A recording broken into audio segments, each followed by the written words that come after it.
December 16th, 2012. The very same day, 8 years back, India was shocked by Nirbhaya's rape case. It was on that fateful day when a heinous crime was committed against Nirbhaya in 2012. It took 8 long years for the Indian judiciary to deliver justice to the family of Nirbhaya.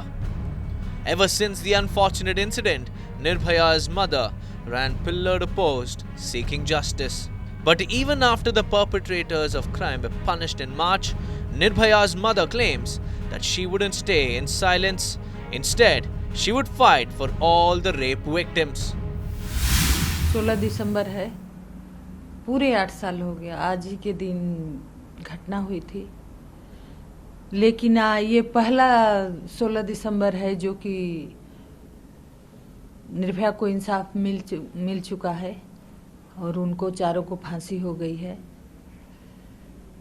लेकिन बहुत संघर्ष रहा। सबने देखा किस तरह से कई बार फांसियां पोस्टपोन हुई, बहुत चुनौतियां आई, लेकिन फाइनली इस 16 दिसंबर को उन चारों की फांसी हो गई है। निर्भया को इंसाफ मिला। और सबसे बड़ी बात है कि पहली बार एक बच्ची के साथ गैंग रेप हुआ और उसकी हत्या हुई। पहली बार हमारे देश में एक साथ 4 रेपिस्टों को फांसी हुई है। तो ये समाज में एक बहुत बड़ा संदेश गया। Nirbhaya's mother, Asha, added that the Indian judicial system has to make changes to the rape laws. She claimed that the changes were necessary because the case took 8 years, even though it was a clear case of rape and murder. बेटी को इंसाफ मिल गया, लेकिन आगे भी हमारा जो विकल्प था कि नहीं, हम इस क्राइम के खिलाफ आवाज उठाए थे 8 साल पहले, तो हम आगे भी उठाते रहेंगे। और जो भी हमसे हो पाएगा, मैं यही कोशिश करूंगी कि सब बच्चियों को इंसाफ मिले। हम सब लोग एकजुट होके क्या कर सकते हैं कि हमारे बच्चियों के साथ क्राइम ना हो, तो इसलिए हमारी लड़ाई आगे भी जारी रहेगी। केसेस घटने का इसका 2 ही माध्यम है। या समाज में बदलाव आए, लोगों की मानसिकता बदले, तब रुक सकता है, या कानून व्यवस्था हमारी अपने तात्पर्य होके काम करे, पुलिस अब तात्पर्य होके काम करे, लोगों को न्याय मिले, मुजरिमों के मन में खौफ हो, तो क्राइम रुक सकता है। क्योंकि आज दिल्ली से लेके हर राज्य में कहीं भी, यूपी, बिहार, राजस्थान, हरियाणा, कानून का खौफ नहीं है, क्योंकि सालों साल लग जाता है।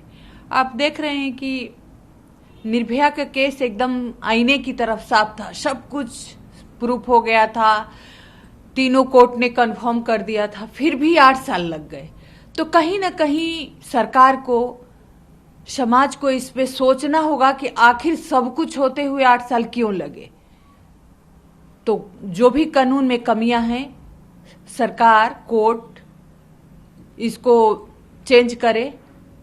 पुलिस का परफॉर्म बहुत कई जगह से सुनने में आ रहा है कि नहीं, देखने को भी मिलता है। आप हाल ही में हाथरस का देखे, कैसे बच्चियों को जला दिए, 2 बच्चियों को जला दिया, रात में जला दिया।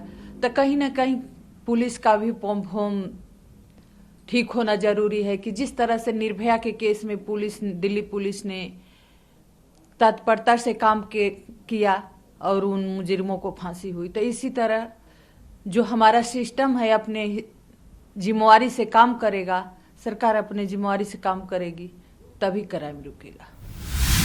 Under the Indian Penal Code of 1860, punishment for rape is covered between sections 375 and 377. There are 2 pertinent sections which have to be considered and their minimum maximum punishments. Under section 376A, which says causing death or resulting in a persistent vegetative state of the victim, the minimum punishment for those booked under this is 20 years of imprisonment. Maximum punishment may be extended to life imprisonment or death penalty. Under section 376D, which speaks about gang rape, the minimum punishment to the offenders is the same as 376A, which is 20 years of imprisonment, and maximum punishment may turn into life imprisonment. In 2018, a poll survey conducted by Thomson Reuters Foundation voted India as the most dangerous country for women.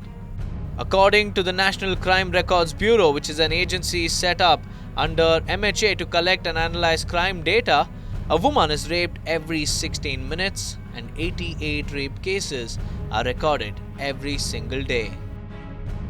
In fact, going by the statistics from 2019, 32,033 rape cases were recorded, of which 11% comprised women from the minority community.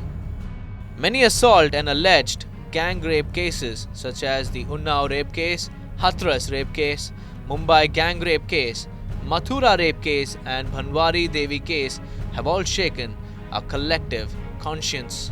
These are just the ones that make headlines. Every single day, women and minors are raped in India whose stories are untold. In many cases, unknown and undetected sexual predators of rape continue to walk scot-free. It's time the Indian judicial system pulls up its socks, get aggressive, because it is not only fair and essential, but it would go a long way in proving to be a deterrent